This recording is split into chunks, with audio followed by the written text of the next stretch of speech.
if cosplay, like, I guess I think I could pull off that dude from God of War too, like a Kratos? real, but like a real emaciated, was only eating bowling alley snacks. God of War. But the guy with the red paint. I don't know the names. It's Kratos. It's Kratos. Okay. Yeah. I'm like a shitty Kratos. I'm like real dumpy stand-in Kratos would be fun.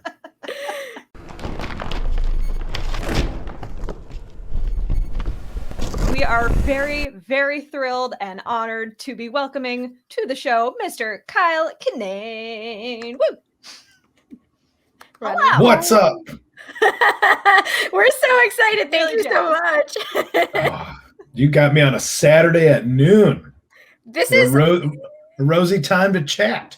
Yes. Love it. Normally we do these shows on Tuesdays and Thursdays at nighttime, but anything for you, Kyle. We're excited to be here. Get out of here. I work nights, that comedy lifestyle. I got to work nights. So thanks for making time for me on a weekend. Well, likewise. Thanks for making time for us. Yes. And we have our water. Thanks to Kyle. He told us we should be hydrating. Very important. So we suggest you do the same. Grab your water and your snacks. And all right, I guess just to start, Kyle. So we have a mutual friend. He's actually been on the show before as well. WWE superstar Dolph Ziggler. And I messaged him and I was like, we have Kyle Kinane tomorrow. Is there anything specific that you want me to ask? And he's like, oh, you have to see this video when we promoted one of his upcoming tours. And I guess it was from 2015. So I want to know, what was your experience like working with Dolph Ziggler? That was fun because I was like, and forgive me, not a massive wrestling guy. Just, there's only so many things you can like in the world. I'm sure if I got into it, I'd get into it. I just have a very small microcosm of interests. But so I was going to make this video, and DJ Doug Pound, I don't know if you know DJ Doug Pound at all. He helped out with it. And then Dolph just like, yeah, I'll do this video. And then I look, I'm like, oh, this guy's like a major wrestling superstar, and he just wants to goof off for an afternoon and make a fake like a wrestling promo, but me just looking schlubby with no shirt on. Like, yeah, I'm like, I was trying to like be hyped up as a wrestler. And he's like, he was jumping in there with all the hurrahs and everything, and I'm just all schlumped about. He was great. He was like a super sweet dude. Yeah, I think it's actually the best promo he's ever cut. I think he did a great job. And, now he's kind of like 50% wrestler, 50% comedy. Like, so he's been doing a lot of stuff. It's been really cool to see him grow in the field. I like that. I do like seeing people enter comedy with a knowledge and a respect for it. And that's what I was like I seen like the wrestling. That's like seems like a logical crossover of like, it's performance. You're playing this character, and then maybe some days you just don't also want to fall 20 feet onto your elbows and knees. I just want to tell the jokes part of the character, and I welcome that. I do welcome that into comedy. Like let's take it easy on the joints, fellas. Get in here, come on. I know, ouch! It's painful thinking about it, but also I believe you were also on a podcast with Colt Cabana. Yeah, I know Colt. Yeah, Colt's a Chicago fella. Yeah, he is a big time wrestling guy too. So I feel like, you might have more connections to wrestling than you think, Kyle Kinane. I think I saw it on Twitter. All of a sudden, like the wrestlers were doing this crossover. I was like, mutual respect and appreciation there. Like I said, it didn't grow up as a fan with wrestling, but to see it as an adult now and like, this is badass. Because I still watch skateboarding and BMX and all that stuff, and I look at it as the same kind of thing. It's like it's a performance. It's very tough on the body, but it's not the competition was lost on me as a kid with like sports, because like I'm short and uncoordinated, and like sports. Yeah, sports were always unfair to me, so I didn't care about team sports. But then like, skateboarding, I could just be bad at this by myself in a parking lot alone. Yeah. How wild is it, like seeing Tony Hawk on this new platform at the Olympics? Like, skateboarding's in the Olympics.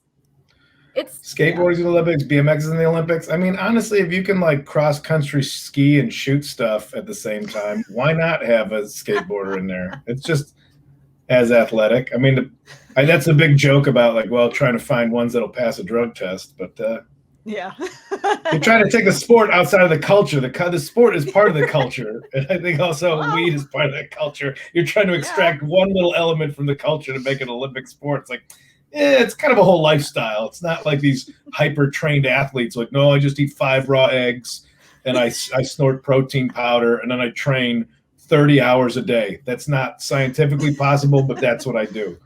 And then I shoot my own blood back into my body at different altitudes. It's like, nah, we just kind of drank a 40, throw some kick flips for a minute. Like, Olympics? All right, sure, man, whatever. That's the best perspective I've heard yet. All right, here's a sort of roundabout way of sort of coming back to this, but to get back to sort of this idea of the with the wrestling stuff, you know, they get the chance to sometimes pick their own music when they get introed and when they like come up on stage, and sometimes comedians get to do that, but usually it's just like, and here's this person and this song. Yeah. So if you had to pick a theme song to describe where your life is right now to be introed onto a stage with, what song would you choose? I had in the past I did a Netflix half hour, and my intro song was "Man, I Feel Like a Woman" by Shania Twain. Classic. Because that song, I mean, take the meaning, like don't take the literal meaning of the lyrics, but just like that song. And now there's a meme out there about somebody like every time Shania's like, "Let's go, girls," like makes me want to kick down a wall. I'm like, yeah, that's why I picked that song 3 or 4 years ago, is because it gets me pumped. Forget about like the literal meaning of the lyrics. The way it's composed gets me ready to rock. So good job, Shania. Yeah. To think about a song, just to introduce, like for what, to like just go grocery shopping or something, or just in life. Ooh, okay, that's even better. Yeah, that's the beauty of AirPods, is you just get to soundtrack. You know, nobody knows like you're just in the produce section, but you're listening to like you know, whatever, Flight of the Valkyrie or something. Nobody has to know that's how you view yourself when you're trying to pick out bananas. I love that you said that, because that is actually one of the WWE Superstars theme songs, is Flight of the Valkyrie. So okay, right. Daniel Bryan. So I see you, Kyle. Yes. Okay. and a full circle around too. When CM Punk takes Living Color, takes Cult of Personality, one of the greatest hard rock songs of all time is Cult of Personality. And then I didn't know CM Punk, like I met him. He helped me out with a sketch for an opening for another one of my shows. When I was in Chicago. He just happened to be there. He's like, yeah, I'll come by. We had probably gone to the same all ages punk shows in Chicago at the same time without knowing each other. We're about the same age and we came up in the same scene. So we were probably both 16-year-old idiots moshing around to like an 88 Fingers Louie show or something. Oh, hell yeah. Yeah. Heart. Yeah. And I was at a friend's house, they were watching it, and he came out to Living Color. I'm like, man, I still hold that that's one of the best songs, just straight up best songs ever. Yeah, and he's getting ready to actually come back to wrestling, so hopefully he still keeps the same song. If I remember correctly, they're going on tour with Hoobastank. Is that like a weird mashup, Hoobastank and In Living Color? I don't see the crossover here. Well, In Living Color is the television show. Oh no, Living Color is the Living Color. If Hoobastank was just opening for several Wayans brothers, that would also be a very interesting show. You might get my money for a ticket for that. Honestly, yeah, I'd say that. Not to knock Hoobastank, but the only thing I remember about Hoobastank was for a time Denny's was doing meals that bands would design, and there was a Hooba burrito at Denny's. Hoobastank had a burrito. I couldn't tell you a song. I couldn't tell you a song that they sang, but there was a Hooburrito at Denny's and at the time I don't think I like this band enough to try their burrito. You didn't try it, eh? Oh man. Yeah. I remember Denny's had the Lord of the Rings breakfast. Do you remember there was this like one professional eater that went and had the entire like Hobbit breakfast? I can't even imagine. Oh, Denny's. Yeah. I'm just the phrase professional eater is what a delightful first world crown to wear. Well, I know you guys eat, but I'm happy to be a professional eater.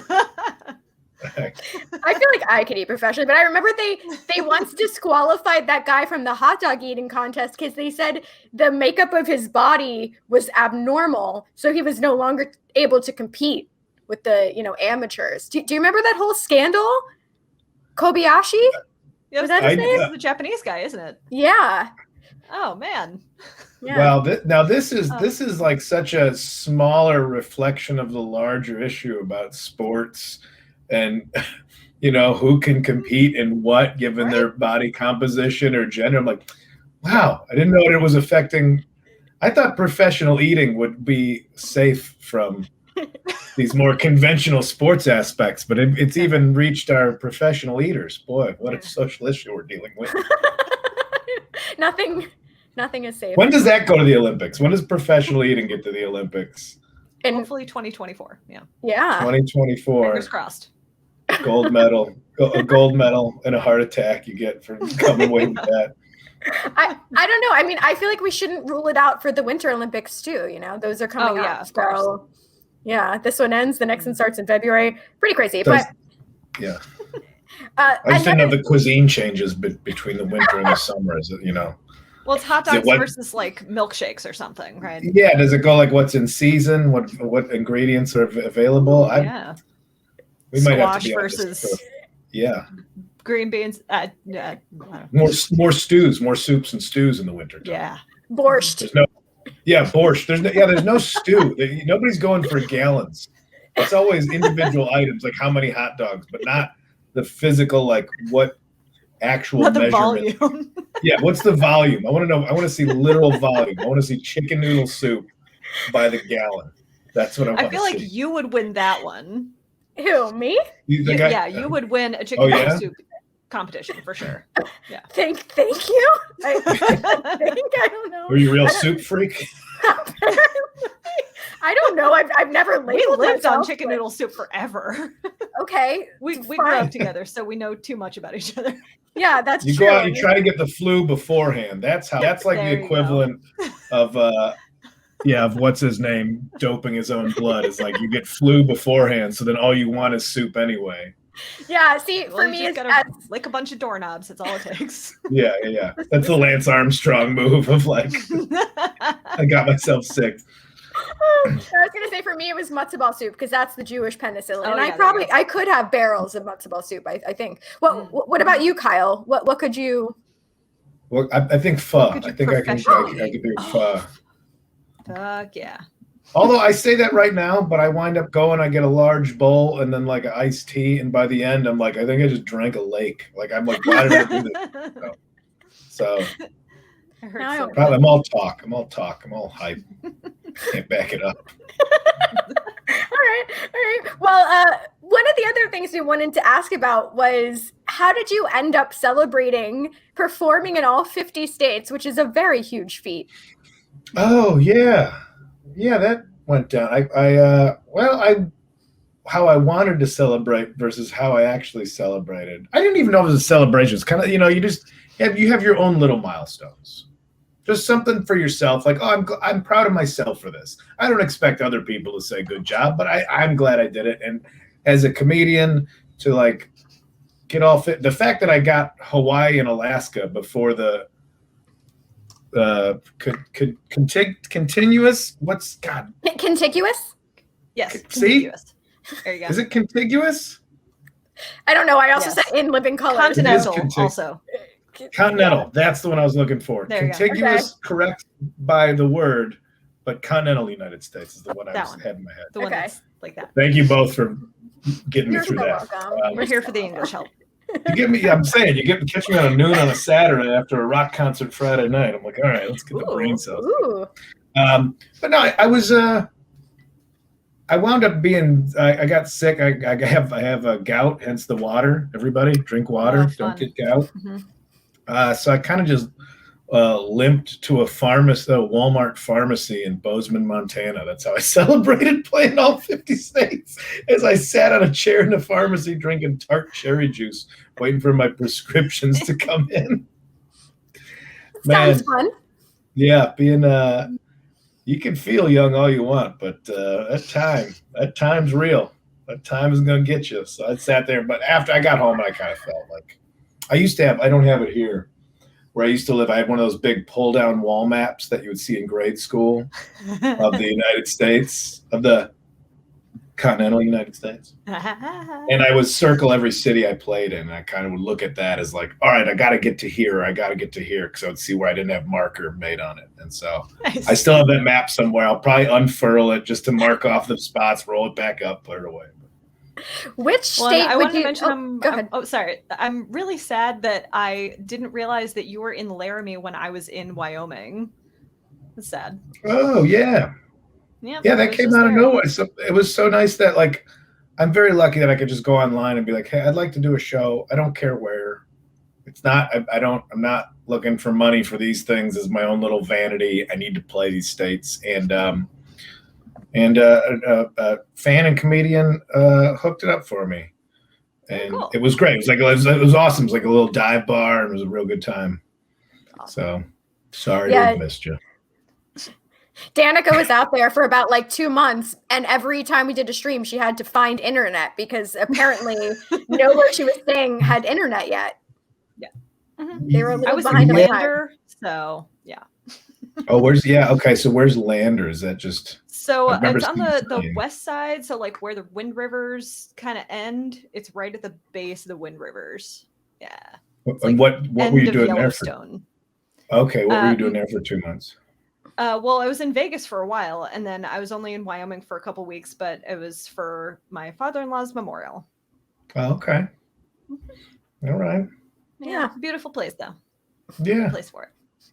Well, Kyle, what would you say, like, which state has the worst hecklers? Oh, man. Do I try to safeguard myself by saying a state, and that way then you could always say, like, which city is nice in that state, or do I go by city? This is up to you. I think, okay. In trying to be as political as possible, I'll say that certain areas have different attitudes towards entertainment. Certain areas, like some places would love to sit at a comedy show and watch it and laugh when they feel inspired. In other places, there's a comedy show tonight. We should probably start drinking at breakfast. And then when we get there, be so blackout drunk that we won't even know if we're being kicked out or not. And it sounds like you're describing Boston.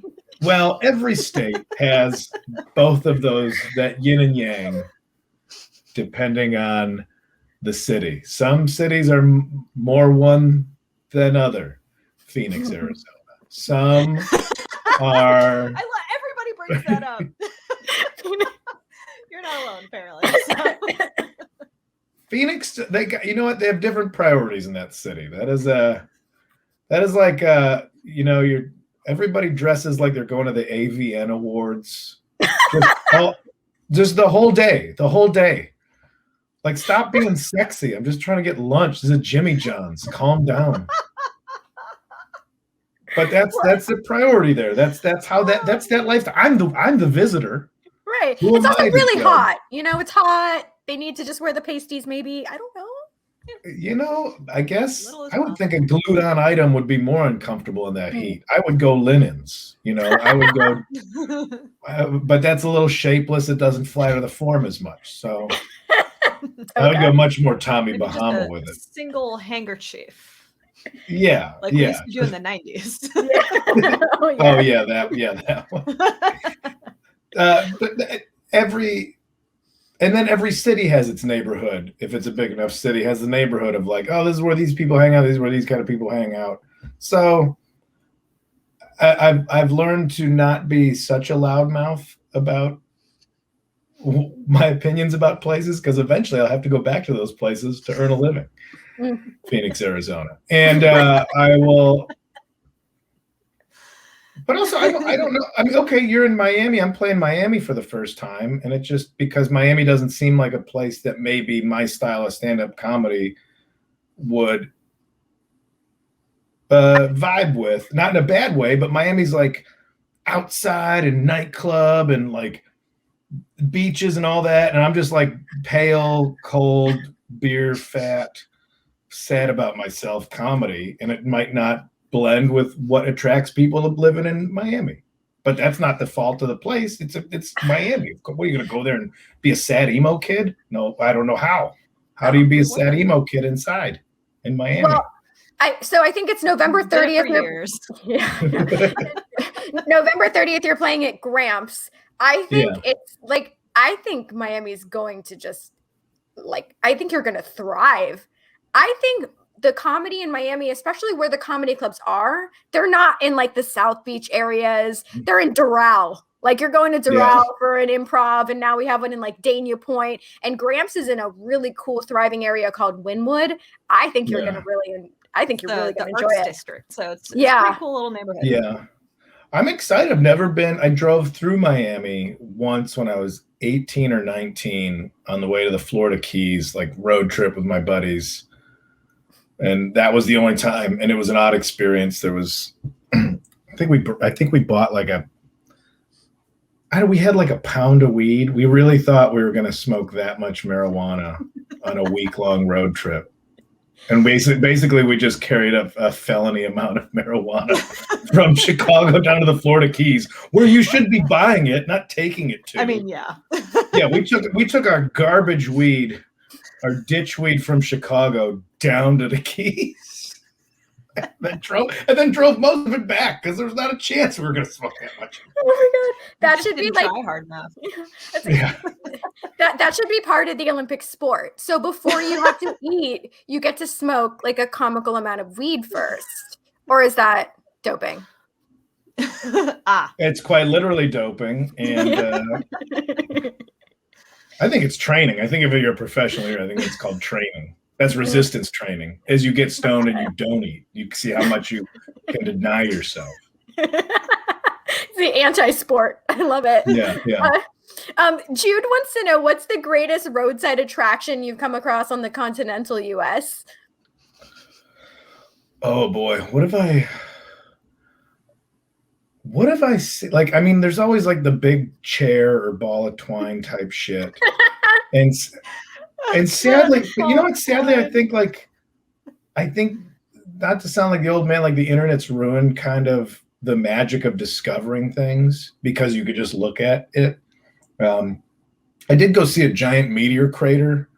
Was it Arizona or New Mexico? A couple months ago, I was just out for like on that 7-week trip that I was on. I was like, yeah, I'll go see a big meteor crater. And it's when you realize it's on private land, so they've clearly created this whole way so you can't just look at it. There's a hole in the desert, but somebody owns it, and so there's a fence. So you got to pay $20 to look at the hole in the desert. And you got to walk through this maze of touristy bullshit to get to the hole in the desert. And then you finally you see the hole, you're like, it's just a hole. Aww. It wasn't. You know what makes me? I love the Mars Cheese Castle. Give me that Mars Cheese Castle just north of the Illinois border. It's the Mars Cheese Castle. It's not made of cheese, but it's a castle that sells all kinds of cheese. I'm in. It's it's Wisconsin, so it's hard to avoid a cheese-based item. Yes. Oh yes. I like it when people are like, we know what we're known for. We're going to lean into it. But that's more nostalgia. Just feel at home, like, oh, I haven't taken a trip up to Wisconsin in a while. Mars Cheese Castle. I throw it a salute. You don't salute buildings, but I do for the Cheese Castle. I would salute Cheese Castle. Sounds appropriate. What's the perfect type of cheese for noon on a Saturday with some ice cold water? I'll tell you what I just had for breakfast. I just had Triscuits, and it was like a buffalo sauce and a buffalo sauce infused spicy cheddar cheese that I had. Yeah. That sounds amazing. Yeah. It wasn't like I need this for breakfast. I was just like on the fly trying to eat. We're about to go on a little trip. So, when you got to eat the last, like what groceries are laying around, so you start having real weird snacks before a vacation. That's the mode. That's the mode we're in around here. So it's like, it's like you're on an episode of Chopped. And then mustard. Yeah. I don't know. Are we dipping these carrots in mayonnaise? I guess we are. Okay, why not? Hey, I'm into it. All right, we got a couple more questions, and then we're gonna go into our game. Okay, this one's. There's a game. Oh, there's a game. Oh, there's a game. There's a game. Okay, so there is sadly only one Blockbuster left. I think it is in Bend, Oregon. And if you had the opportunity to save one film, let's say after this place goes extinct and then all the movies go with it. If you can save one film, what film would you choose to save? Any film. In a world where we wouldn't be able to watch it otherwise? Only if you save it.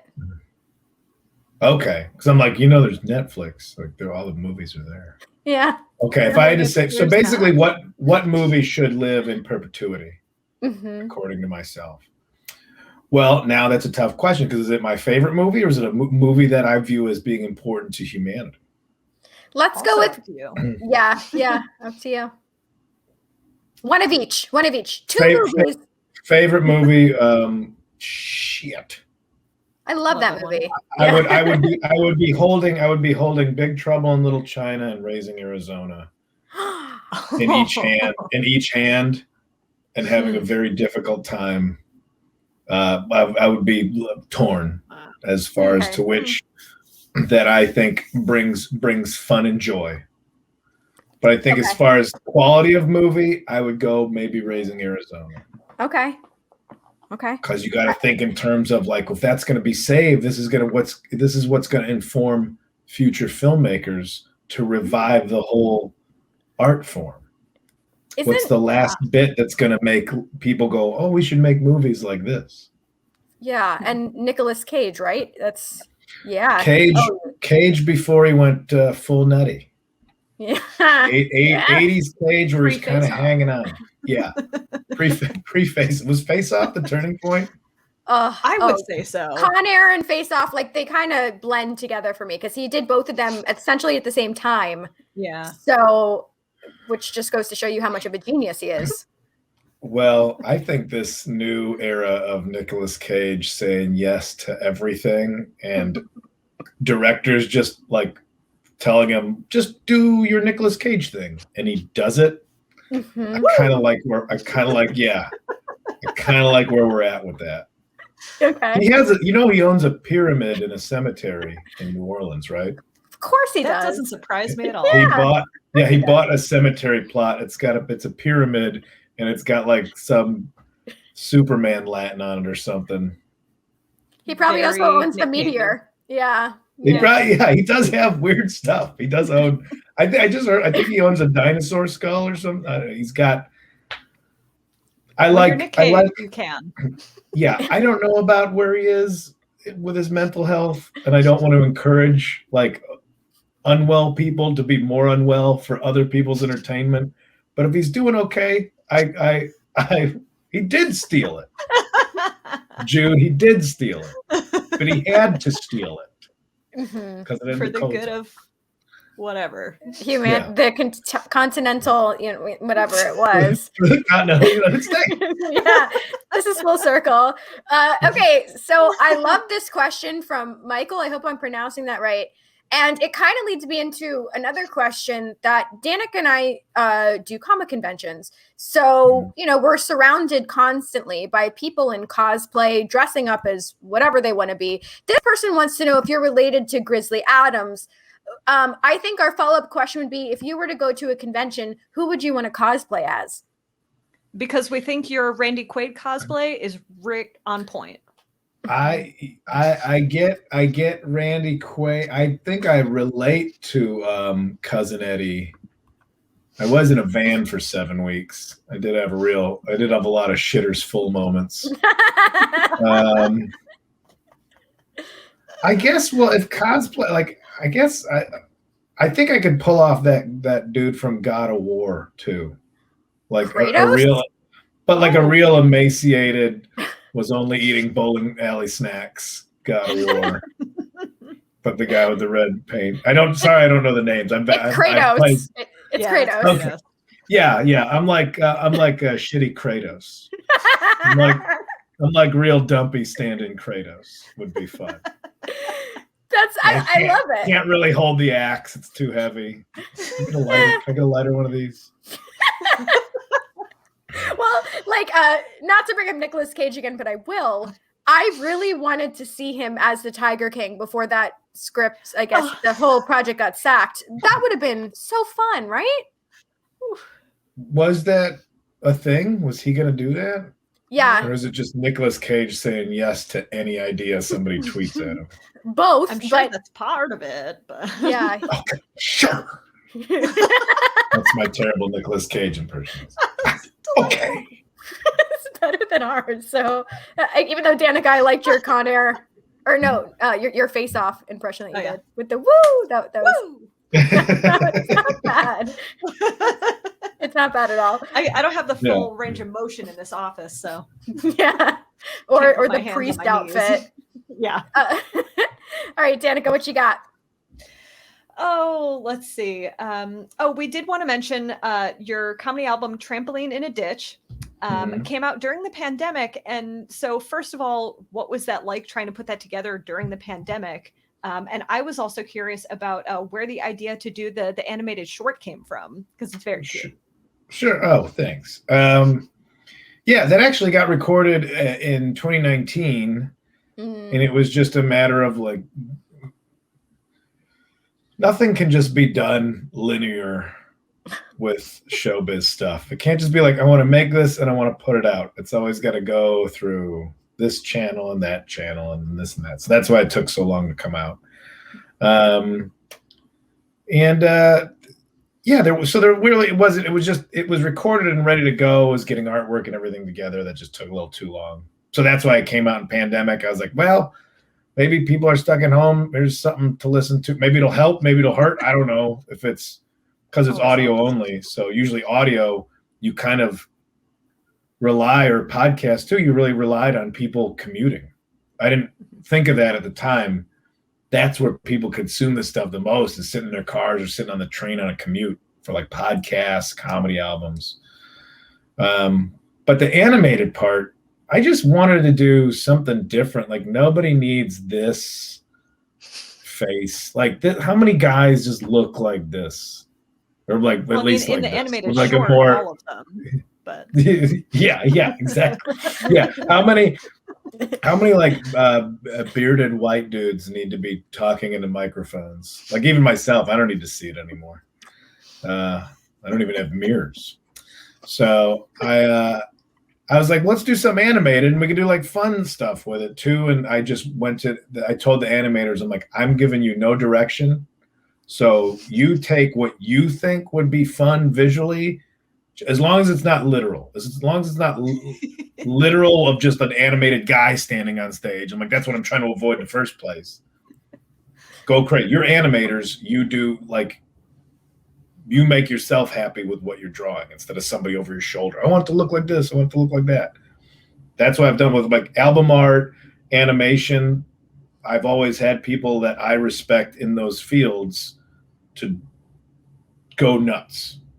I'm not an animator. I'm not a visual artist. That's why I want them to do it, because I trust them and their instincts. So, and that's how that came out. And I was like, oh man, it'd be really cool if I get somebody to like, maybe I'll get this done. And if they want to pay for a whole animated special, I thought that would be a great idea, and nobody wanted it. But congratulations to Tig for having her new animated comedy special on HBO this month.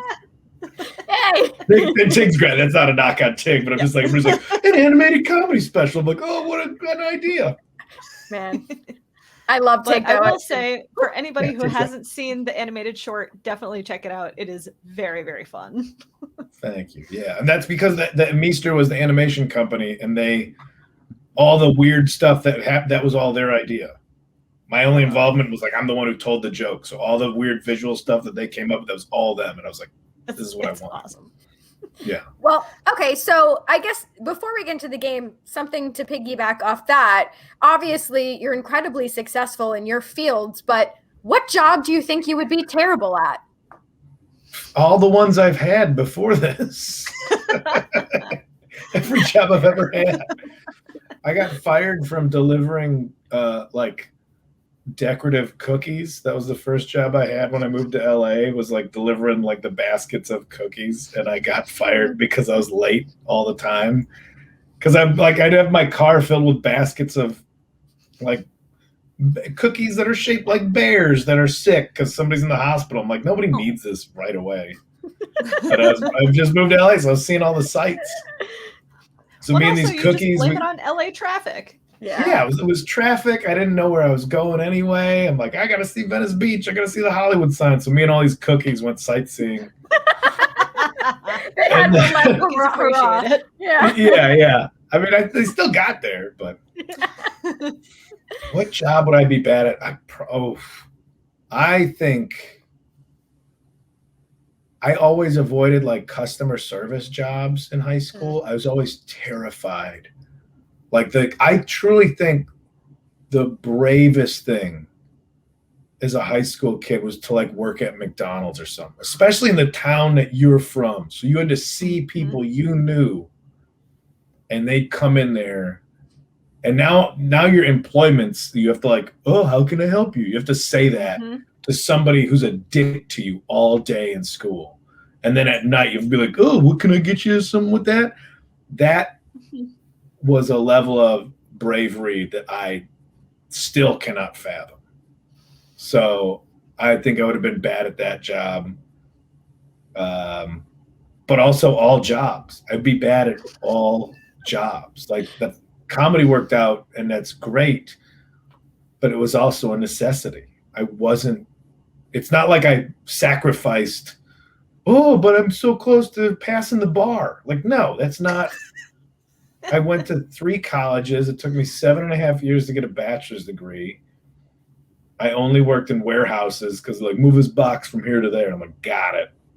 I could do that. That you're good at. Good. Yeah, there you go. I was passable at it. They're like, well, now you're going to use a forklift. I crashed a forklift. Who hasn't? So, I mean, yeah. Who does? That's how you learn. You crack the eggs. I'm sure I would if I tried, but yeah. Got to break a few OSHA laws. Yeah. Just the one time though. Yeah, oh, man. got to cause a few $100,000 worth of damage every once in a while. Make an omelet. That's how you learn. Yeah. Danica, I'm trying to think if we had any like unusual. What did we do out of high school? I fucking work customer service. Where at? With like a. Oh, let's see. I started at Bath and Body Works, and then I did Cold Stone. And then. Oh, so you did like Cold Stone. You had to chop up the ice cream too, right? And fucking sing for tips. Oh god damn! You should have a medal. You should get a medal for those jobs. You. Yes. And then for the last many years after that, I also did more customer service and like reception, and like I'm really good at it, but my god, does it suck. People who have never worked customer service, you have no idea how awful you are as a person. Everybody should be on the receiving end of that, because the ability to compartmentalize anger at someone, I don't have, like road rage, all this stuff. I'm just like, I'm probably going to get shot at while driving a car. So I don't have enough middle fingers to throw around everywhere. Yeah, just I just which one. Thumbs up from now on. I always do thumbs up because sarcasm is my only weapon. I was doing that one for a while because I'm like, at least it's not directly aggressive. So they have to question why they think I'm mad. I'm like, oh, you're going to love Miami. Oh, you're going to love it down here. Oh, I'm starting. The tour starts in Miami too. That's where I gotta get. Oh, we're gonna have a blast. Yeah, I was thinking my like main job, like out of high school, and I'm still dabbling in it, was a princess like impersonator. So now, because Frozen was like the big thing, so I was a Princess Anna impersonator. So I had to deal with like the angry like parents, but the kids were great. Yeah, no, the kids are fine. Oh, yeah. They just want you to sing and sing in their faces, but yeah. Oh, so that's what you just have to go to birthday parties and sing in kids' faces. I feel like that is something I could do now. Not hired, but a thing I can do. We're always looking for more princesses, so we can. Ain't that the world, though? We're always looking for more princesses. Well, on that note, we have a game we're gonna play. This is a game of Would You Rather. There is no wrong answers, so we're gonna. No, you're gonna do great. You're gonna do great. Danica, do you want to do the first one? Oh, sure. Let's go for it. All right. Would you rather eat snacks provided in a Patton Oswalt green room or eat snacks provided in a Daniel Tosh green room? Oh, is this in relation to I've worked with both these guys, and I'll be honest, I ate real good. I was on tour with Daniel Tosh for a month. And it was on a tour bus, and every night on the bus was just 5 menus from all the best restaurants in whatever city we're in. He's like, pick out dinner. And so every night I ate, so I'm going to go Tosh. That was no offense to Patton, but I was never on a tour in a fine dining establishment. Tosh, he eats well. Good to know. Because, some people have like weird riders. Like they'll be like, oh, if the couch is white, I can't sit in it. Or like, I need a plethora of like only green onion. Like, it's just, I don't get it. I get to have a rider, but I always feel bad. I'm like, I don't know, like 6 Budweisers and a veggie plate. Like, I never want to ask for too much. I feel like I'm visiting somebody's house still. I don't have the highfalutenness to ask for anything fancy yet. I feel like that's super fair. Like, I like that. All right. Here's the next Would You Rather. So far, so good, Kyle. You're killing it. Okay. Right, would you rather be stuck in downtown traffic after the Cubs win the World Series or ride the red line during Lollapalooza? Fred. Old Freddie. There he is. I'll tell you, I was on, it wasn't, I don't think it was red line. There was a brown line up north, and we had gone to see the Mighty Mighty Boss Tones. And so my buddy had like the suspenders and everything on. But there's 2 venues. There's the Riviera and there's the Aragon. They're across the street from each other. Yes. And this was the early days of Ozfest when it was still just at a single location. So we were all on the train with like suspenders and shit, and all the dudes from Ozfest were also on the train. We're like, we're gonna die tonight. We're gonna die wearing bow tie. We're gonna die looking like singing waiters. And but I still think I'm going to go red line during Lollapalooza. I think that's a much more interesting crowd to watch rather than the vomiting frat guys of a Cubs win. Also, but congratulate, it was exciting when they won the World Series. Yeah. I was going to say, I feel like what you just explained, the Mighty Mighty Boss Tones versus Ozfest, should have been the plot for Steven Spielberg's upcoming West Side Story. You know what I mean? Like, that's the plot I want to see. Hell yeah. Just the outfits alone, like the skanking guy versus a lone headbanger. Same dances, though. Yeah, they are similar, Dan. They are similar. Yeah, fair enough. All right, here's the next one. All right, next. Would you rather do another episode of Drunk History or do another episode of At Midnight? Oh, I don't know if my liver can handle another episode of Drunk History. You know what? This is where I do relate to wrestlers. Like, I know people are like, well, wrestling's fake, and they're like, it's a show. They're putting on a show. It's still athleticism. Say what you want about it. It's athleticism, and it's a dangerous thing to do. Yes. And if it goes wrong, I feel like this was my professional wrestling. Like, I legit drank all those drinks. I think I'm the reason they had to start like putting rules on Drunk History and how it was created. Do they have rules now? Yeah, I didn't know there was rules. There was a lot of like, hey, listen, don't just start drinking all day. We'll let you know when we're on our way there. And you can maybe have one, because it's like, I'm doing Drunk History in 10 hours. Better slam it. Better prime the pump. I do miss At Midnight. I thought At Midnight was a great showcase for stand-ups that people maybe didn't know, to just every night, like, who's this guy? Who's that person? They're funny. And I didn't even know about them. And then that night you could be like, hey, I'm going to come do a show in your town next week. Here's the dates. And I think it did so much for lesser known comics that I would like At Midnight to just exist again. Whether or not I get to do another episode, I thought it was a valuable show for comics. Did a lot for 100%. Like, was it just because Chris Hardwick was just, I don't want to say the word burned out because he's such a hard worker, but that has to be a big commitment. Like, do you think that's the reason it kind of? Yeah, I think he was kind of on that. He had 1,000 things going on, and maybe some of those things treated him better than the daily grind of At Midnight. I can't say. I don't know why it went away. Yeah. But I thought that show was valuable because a late night set doesn't do as much for comics anymore. Even a Conan spot still doesn't do as much as showing up on At Midnight, and it's every night. You can tune in, like everybody got to play along on Twitter. So as much, also Drunk History did help, but it maybe in a negative way, because people are like, we're going to buy you a half a bottle of tequila to drink right now. I'm like, I'm not going to do that with you. I'm not going to.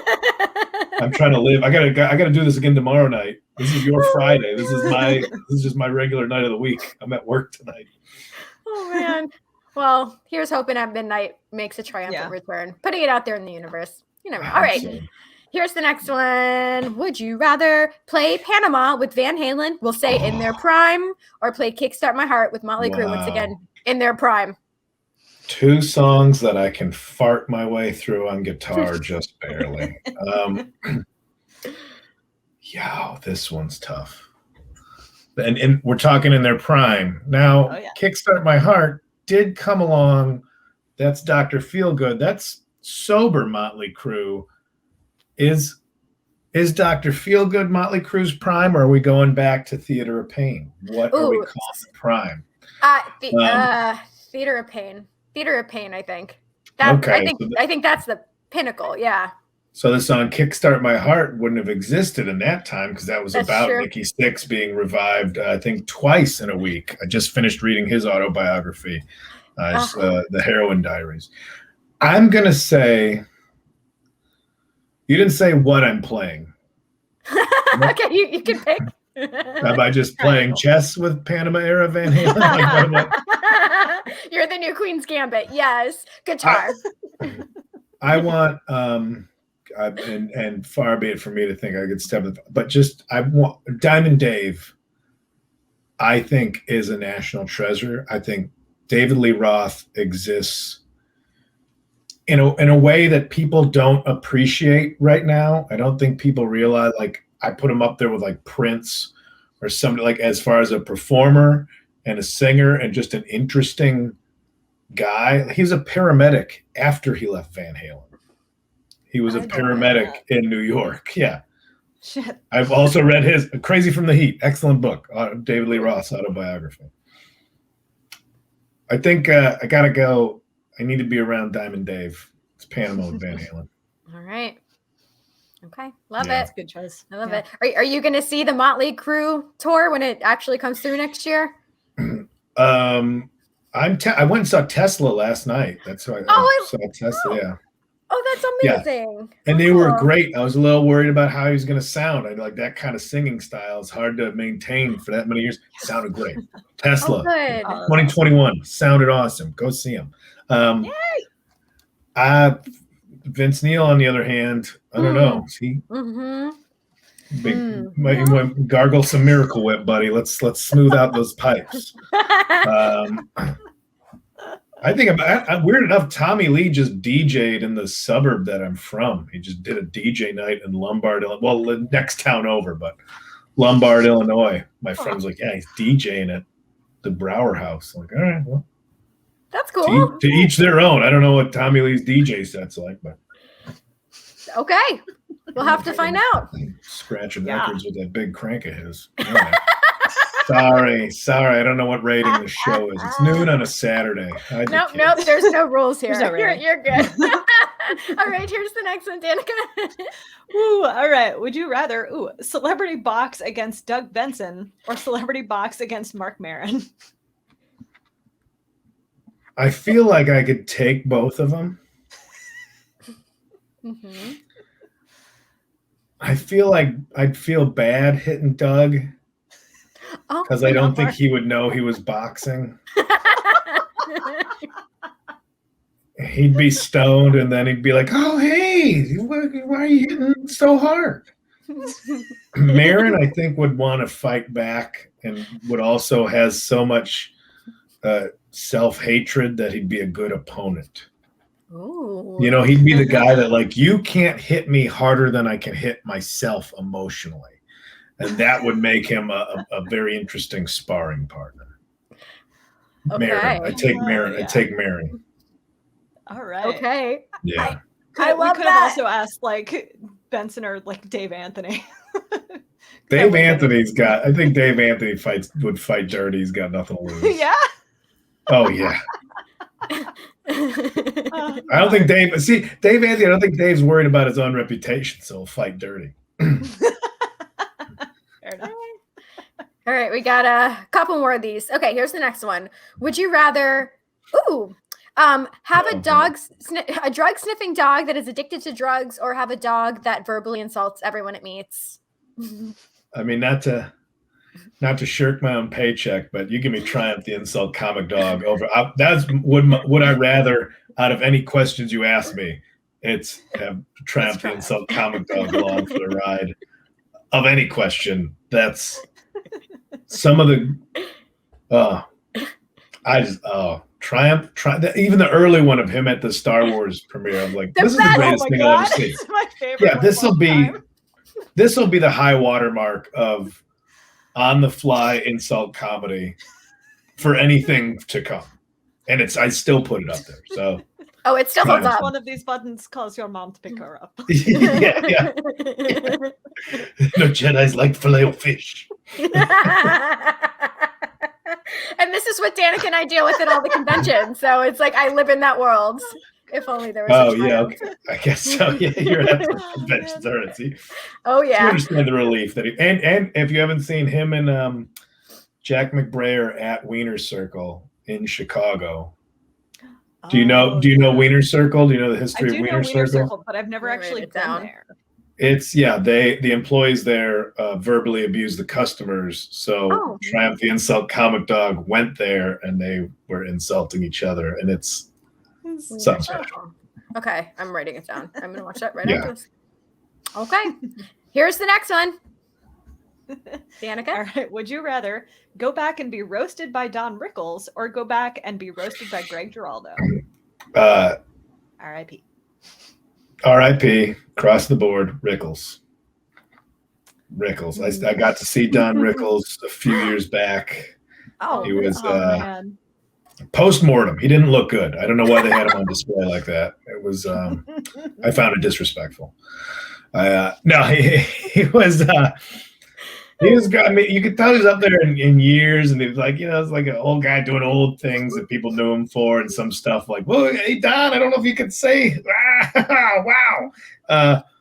But then he had a couple that like you could tell was still, the spirit was still in there. And there was sounds like a couple in the front row, and he's like kind of in between bits, and he just looks. He just goes, "What are you holding her hand for? Nobody's trying to take her." God damn! Just so mean. What are you holding her hand for? Nobody's trying to take that. Jesus Christ! And so that was like a little bit like, oh, Don is he's still a little bit in there. So that's Don Rickles, I think. Okay. All right. 2 more. Here we go. Would you rather guest star on an episode of Always Sunny or guest star on an episode of What We Do in the Shadows? Ooh. I was just watching Always Sunny bloopers yesterday, I think. But just to see them like their weird improv, like how they just go off. I think probably What We Do in Shadows, just to play a supernatural being, would be more fun to do. Like, oh yeah, let me be a shitty vampire. That might be, I think for myself, for the role I would get to play, that would be fun. As far as shows that I know more about, It's Always Sunny, but I think I would want to like put on fun makeup and be a ghoul for What We Do in I just Shadows. remembered his name. It's Matt Berry. Oh, Matt Berry. Oh, yeah. Okay. Yeah. I was trying to think of it because I just started rewatching Garth. Oh my god. Oh, Garth Marenghi's Dark Place. Dark Place, yeah. Yeah. I just started rewatching it. I was like, I am well behind on English shows. The missus introduced me to Peep Show, and I like that a lot. And I need Peep Show. I need to sit and verse myself better in these. In the IT English crowd. shows. IT. Oh yeah. Okay. All right.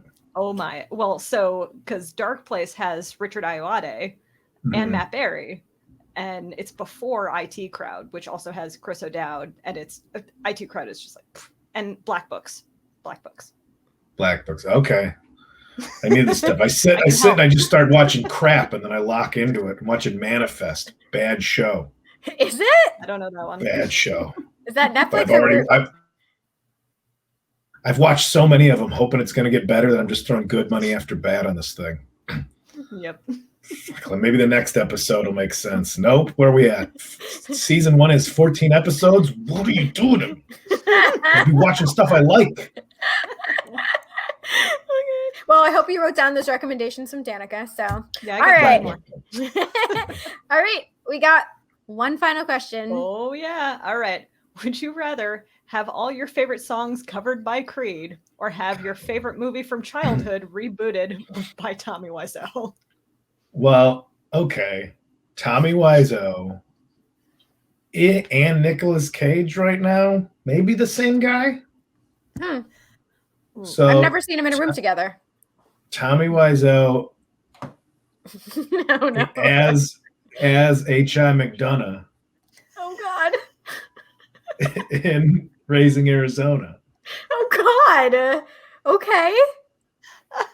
Okay. Might Ouch. work amazing. Mhm. Never know till you try. That's something I'd like to see. I would rather have my movie reinterpreted than the music that I loved. Okay. Although that being said, I love a cover song. I True. love people hate cover songs. I love them. Is there one that stands out to you? I mean, I just for feeling good, I always throw on Me First and the Gimme Gimmes. It's just a good like I'm just trying to party by myself. Just trying to have a little good time here. A Veil doing Pink Houses is a real it's a real shake your foundation kind of cover as far as the sarcasm of the song Pink Houses is implying about the American dream and how a Veil just tears it down. This is a much longer conversation. I can just start listing off all kinds of stuff. Dinosaur Jr. doing Just Like Heaven. Yeah, come on. Oh, Dinosaur Jr. Mm-hmm. Oh, love it.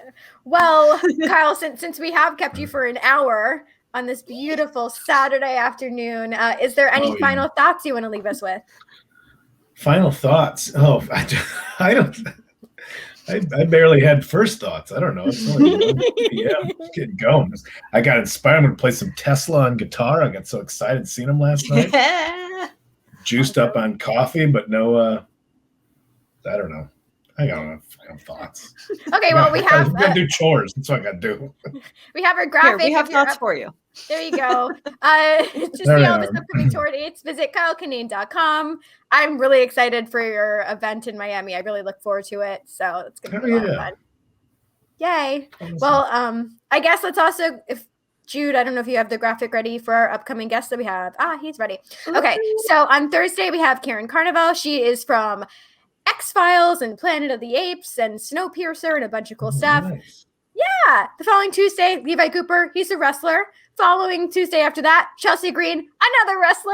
And then that Thursday, we have Matthew Embry from the RX Bandits. And then we're rounding out the month, bringing back Greg Proops before he hits the road with Who's Live.